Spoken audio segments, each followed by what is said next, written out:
દાવો કર્યો કે અમેરિકન સરકારે ત્યાંથી જે લોકોને ડિપોર્ટ કર્યા, હથકડી પહેરાવીને આ લોકોને લાવવામાં આવ્યા હતા, ત્યાં સુધી કે વોશરૂમ જવાની પણ પરવાનગી આપવામાં આવી નહોતી. કલાકો સુધી આ તમામ બાબતના ખુલાસા કર્યા. ડિપોર્ટ થયેલા જશપાલસિંહ નામના પંજાબના યુવકે ખુલાસો કર્યો છે, મોટો ખુલાસો.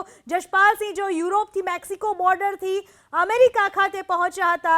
24મી જાન્યુઆરીએ અમેરિકાની બોર્ડર પર પોલીસે તેમને પકડ્યા હતા, ત્યાં બંદી બનાવવામાં આવ્યા હતા, હથકડી પહેરાવવામાં આવી હતી અને હથકડી પહેરાવીને અમેરિકાએ ભારતીયોને પરત મોકલ્યા, ડિપોર્ટ કર્યા હતા.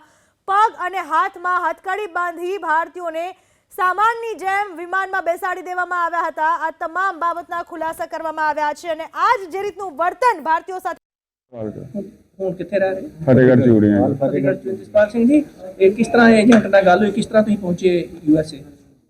ਮੈਂ ਯੂਐਸਏ ਜਦੋਂ ਇੱਥੋਂ ਗਿਆ ਸੀਗਾ, ਏਜੰਟ ਨਾਲ ਏਜੰਟ ਨਾਲ ਗੱਲ ਹੋਈ ਕਿ ਮੇਰੀ 1 ਨੰਬਰ 'ਚ ਵੀਜ਼ਾ ਪ੍ਰੋਪਰ ਲਵਾ ਕੇ ਤੁਹਾਨੂੰ ਅਮਰੀਕਾ ਭੇਜਾਂਗੇ, ਤੇ ਪਰ ਮੇਰੇ ਨਾਲ ਧੋਖਾ ਹੋ ਗਿਆ। ਤੇ ਹੁਣ ਕਿੰਨੇ ਪੈਸਿਆਂ 'ਚ ਗੱਲ ਮੇਰੀ ਹੋਈ? 30 ਲੱਖ 'ਚ ਗੱਲ ਹੋਈ ਸੀ। ਤੇ ਸਾਰੇ ਪੈਸੇ ਚਲੇ ਗਏ? ਸਾਰੇ ਪੈਸੇ ਚਲੇ ਗਏ। ਇੱਥੋਂ ਤੁਸੀਂ ਕਿੱਥੇ ਗਏ? ਆਪਣਾ ਪੰਜਾਬ 'ਚ ਫਤਿਹਗੜ੍ਹੋਂ ਕਿੱਥੇ ਗਏ ਸੀ ਸਭ ਤੋਂ ਪਹਿਲਾਂ? ਮੈਂ ਇੱਥੋਂ ਯੂਰਪ ਗਿਆ ਸੀ ਜੀ। ਅੱਛਾ, ਫਿਰ ਯੂਰਪ ਤੋਂ ਫਿਰ ਡੌਂਕੀ ਲਗਾਈ?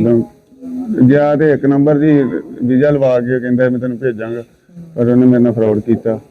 ਫਿਰ ਉਹਨੇ ਆਪਣਾ ਬਿਆਨ ਬਦਲ ਲਿਆ ਦੂਸਰੇ ਡੌਂਕੀ ਰਾਈ?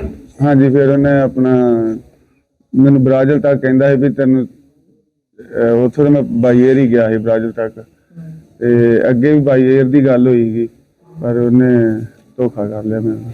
ਇਹ ਕਦੋਂ ਗਏ ਸੀ ਤੁਸੀਂ? ਮੈਂ 24/7 ਨੂੰ ਗਿਆ ਸੀ, 7ਵੇਂ ਮਹੀਨੇ 2024 ਚ। ਤੇ 6 ਮਹੀਨੇ ਬਾਅਦ? 6 ਮਹੀਨੇ ਮੈਂ ਰਸਤੇ 'ਚ ਰਿਹਾ। USA ਕਦੋਂ ਪਹੁੰਚੇ? ਮੈਂ 24